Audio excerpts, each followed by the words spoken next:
Suman TV ప్రేక్షకులకి నమస్తే. ఈరోజు నేను విజయవాడకు వచ్చిన. ఎందుకు అనంటే మీ అందరికీ తెలుసు Manipal hospitals, Manipal education groups, వీళ్ళ ఏదైతే మొత్తం గ్రూప్ ఉందో it's a huge group. So విజయవాడలో ఉన్న మణిపాల్ హాస్పిటల్లో చాలా చాలా ఎక్స్పీరియన్స్డ్ డాక్టర్స్ ఉన్నారు. ఫస్ట్ మాట్లాడుకోవాల్సిన డాక్టర్ ఎన్ మురళీకృష్ణ గారు. సార్ నమస్తే. సుమన్ టీవీ ప్రేక్షకులందరికీ నా శుభాకాంక్షలు. Thank you sir, thank you so much. So firstly sir, I'm very happy that ఒక 30 నుంచి 40 ఏళ్ళ మధ్యలో ఎక్స్పీరియన్స్ మీకు ఉంది ఈ కార్డియాలజీ డిపార్ట్మెంట్లో అనేది. It's good to know sir. అంటే చాలామంది I've seen so many of them patients ఏదైనా కొంచెం పెద్ద ప్రాబ్లం ఉంది హార్ట్ రిలేటెడ్ అనగానే చుట్టుపక్కల నుంచి హైదరాబాద్ రావడం చూస్తూ ఉంటాం మనం. బట్ వాళ్ళందరికీ ఇంత దగ్గరగా ఇంత పెద్ద హాస్పిటల్ ఉంది, అక్కడ ఇంత ఎక్స్పీరియన్స్ డాక్టర్స్ ఉన్నారు అన్న విషయము డెఫినెట్లీ ఇంకొంచెం చెప్పాలి అని అనిపించింది నాకు. సో మీ ఎక్స్పీరియన్స్ గురించి మీరు ఏం చెప్తారు సార్? ఉభయ తెలుగు రాష్ట్రాల్లో మొట్టమొదటిగా చెప్పాలంటే హైదరాబాద్ తర్వాత ఇప్పుడు విజయవాడ. సో ఇది మనం గతంలోకి వెళ్తే కనుక 60s and 70s మీరు అన్నట్టుగా అప్పుడు ప్రపంచ ప్రముఖమైన వైద్య సేవలు అనేవి మనకు అందుబాటులో లేవు. ఏదైనా ఎవరికైనా హార్ట్ అటాక్ వస్తే ఎక్కడో అమెరికా గురించి ఆలోచించేవాళ్ళు. బైపాస్ సర్జరీలు ఇండియాలో కూడా ఇంకా అప్పటికి ఇవాల్వ్ కాలేదు, అప్పుడప్పుడే చేయటం మొదలుపెట్టారు. సో 60-70లో ఎవరికన్నా హార్ట్ అటాక్లు కనుక వచ్చినట్టయితే మీరు డెంటన్ కూలీ పేరు ఉంటారు, ప్రముఖ హార్ట్ సర్జన్ ఆయన దగ్గరికి వెళ్ళేవాళ్ళు. అవును, అది ఎంతమందికి ఎఫోర్డబిలిటీ అనేది మీరు ఊహించవచ్చు. సో ఆ రోజుల్లో అది 60s and 70s and 80s also, early 80s. తర్వాత హైదరాబాద్లో మిడ్ 80s నుంచి Nizam's institute of medical sciences, తర్వాత అపోలో గ్రూపు ఇవన్నీ వచ్చాక చాలా వరకు అభివృద్ధి కనపడింది. అంటే టెక్నాలజీ ట్రాన్స్ఫర్ అనేది మనకి అమెరికాలో జరుగుతున్న ఇక్కడ ఇండియాలో కనుక అవే ప్రొసీజర్స్, అవే సర్జరీస్, అవే ట్రీట్మెంట్ విధానాలు కనుక అమలుపరచాలంటే ఎంతో డిలే ఉండేది. అక్కడ 20 ఏళ్ల క్రితం చేసేది ఇక్కడికి రావాలంటే మనకు అందుబాటులో ఉండాలంటే అంత గ్యాప్ ఉండేది. సో 77లో ఫస్ట్ యాంజియోప్లాస్టీ అనేది ప్రపంచంలో జరిగింది. ఆండ్రూ బ్రిన్జిగ్ అనే ఆయన జర్మన్ కార్డియాలజిస్ట్. ఆయన జర్మనీలో అది ఫస్ట్ యాంజియోప్లాస్టీ చేస్తే ఆ టెక్నాలజీ ట్రాన్స్ఫర్ ఇండియాలోకి 7 years పట్టింది రావడానికి. 84లో ఫస్ట్ యాంజియోప్లాస్టీ ప్రప్రథమంగా మన ప్రముఖ తెలుగు గుండె డాక్టరు, హృద్రోగ నిపుణులు పద్మశ్రీ సోమరాజు గారు, మా గురువు గారు. సో ఆయన చేయటం అనేది జరిగింది, first angioplasty in our country. ఇప్పుడు 84 దాటి ఇప్పుడు 40 సంవత్సరాలు అయింది. 40 years అంటే ఆ టెక్నాలజీ ట్రాన్స్ఫర్ అనేది ఎంత ర్యాపిడ్గా ఉందంటే maybe because of media and other things and learning curve అనేది బాగా షార్ట్ అయిపోయింది. అంటే అక్కడ చేస్తున్నాయి ప్యారలల్గా మనం సపోజ్ వాల్వ్ రీప్లేస్మెంట్స్ అనేవి ఆపరేషన్ లేకుండా ట్యాబీ అంటే ట్రాన్స్ అయోటిక్ వాల్వ్ రిప్లేస్మెంట్స్, తర్వాత మికాస్ అంటే మినిమల్ ఇన్వేజివ్ సర్జరీస్, తర్వాత మైట్రల్ క్లిప్స్, ఇవన్నీ కూడా అమెరికాలో జరుగుతున్న దానికన్నా కూడా మనం అత్యంత సులభంగా మనకి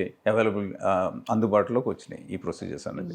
అంత గ్యాప్ ఉండేది వరకు టెక్నాలజీ ట్రాన్స్ఫర్కి. ఇప్పుడు మనం ప్రపంచ స్థాయికి అందుకోగలిగాం. ప్రముఖ కేంద్రాలు అంటే కల్కట్టా, ఢిల్లీ, హైదరాబాదు, చెన్నై, అక్కడే కాకుండా మనకి ఇప్పుడు హైదరాబాద్, విజయవాడలో కూడా ఆ టెక్నాలజీ అనేది బైపాస్ సర్జరీస్ ఇప్పుడు చూసేటట్టయితే విజయవాడలో 20 centersలో బైపాస్ సర్జరీలు జరుగుతున్నాయి. అట్లాగే యాంజియోప్లాస్టీలు, స్టెంట్ ప్లేస్మెంట్స్ అనేది విజయవాడ, గుంటూరు, ఆంధ్రాలో కూడా చాలా చోట్ల ఈ బైపాస్ సర్జరీలు, తర్వాత ఈ యాంజియోప్లాస్టీలు అందుబాటులోకి వచ్చినాయి. సో మరి how is Manipal hospital different from all these 20 centers in Vijayawada? Manipal is to tell you the thing, it is the first real corporate center in Vijayawada. అంటే విజయవాడలో సూపర్ స్పెషలైజేషన్ అనేది ఒక గొడుగు కింద అన్ని స్పెషాలిటీస్ ఒక చోట ఉన్నది మణిపాల్ ఒక ప్రాముఖ్యత. అంటే స్టార్టింగ్ ఫ్రమ్ కార్డియాలజీ, ఆంకాలజీ, అన్ని విభాగాలు అనేవి ఈ సెంటర్లో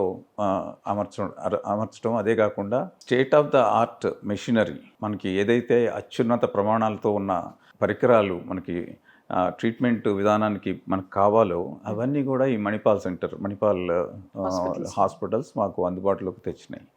లైక్ ఫర్ ఎగ్జాంపుల్ మీకు ఐవస్ కావాలన్నా, ఓసిటీ కావాలన్నా, ఇవన్నీ లేటెస్ట్. మీకు కార్డియాలజీ ప్రాక్టీస్ చేయాలంటే కొన్ని ప్రత్యేకమైన పరికరాలు కూడా అవసరం అవుతాయి. అవన్నీ కూడా మాకు అందించడం వల్ల అత్యున్నత స్థాయిలో ప్రమాణాలతో మనం ఈ వైద్యం పేషెంట్స్కి చాలా తక్కువ ధరకి, అంటే కంపేర్ చేస్తే ఇప్పుడు సపోజ్ అమెరికాతో మనం కంపేర్ చేయడం, అక్కడ ఇవన్నీ అందుబాటులో చాలా కష్టం, వాళ్ళకి చాలా ఖర్చు అవుతుంది. అవును. అదే మనకి సామాన్యుడికి కూడా ఇప్పుడు అందుబాటులో యాంజియోప్లాస్టీలు, స్టెంట్లు దొరుకుతున్నాయి. ఫర్ ఎగ్జాంపుల్ ఆరోగ్యశ్రీలో మీకు ఏమీ లేకుండానే వాళ్ళు పేషెంట్ ఈ కార్డు పట్టుకుని వస్తే యాంజియోప్లాస్టీ చేయించుకుని వెళ్ళిపోవచ్చు. హార్ట్ అటాక్ ట్రీట్మెంట్ ఫ్రీగా చేయించుకోవచ్చు. ఓకే. అట్లా అదర్ స్కీమ్స్, ఎంప్లాయీస్కి వేరే స్కీమ్ ఉంది. అన్ని సదుపాయాలు ఉన్న ఏకైక real super speciality corporate hospital ఇప్పుడు విజయవాడ, గుంటూరు ఓకే. అందుబాటులో Manipal hospital is the first hospital. So మీరు యాజ్ డాక్టర్ సార్, చాలా సీనియర్ డాక్టర్గా మీరు ఇక్కడ వర్క్ చేయడానికి గల కారణాల్లో ముఖ్యమైన కారణాలు ఏంటి? ఫస్ట్ నేను ఇండివిజువల్గా ఒక కార్డియాలజీ ప్రాక్టీస్ చేయాలంటే ఈ పరికరాలు అనేవి కోట్లలో ఉంటాయి. ఎస్. నాకు ఒక క్యాత్ ల్యాబ్ కావాలంటే సుమారుగా 5 కోట్లు 6 కోట్లు, ప్లస్ దానికి ఒక మెషిన్ ఒక్కటే చాలదు. దానికి కావాల్సిన స్టాఫ్ అండ్ అదర్ ఇన్ఫ్రాస్ట్రక్చర్ అంటే హోల్ హార్ట్ టీమ్ని బిల్డప్ చేయాలంటే it takes many years and millions of it cost millions of rupees.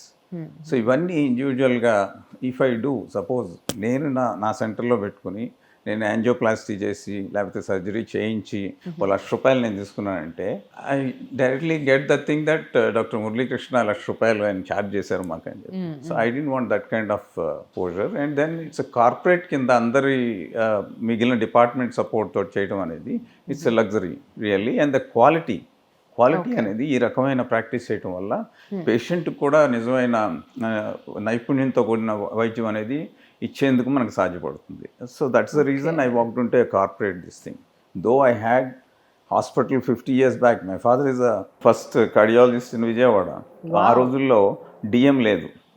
ఆ రోజుల్లో ఎండీనే is considered as a cardiologist, is considered as a pulmonologist.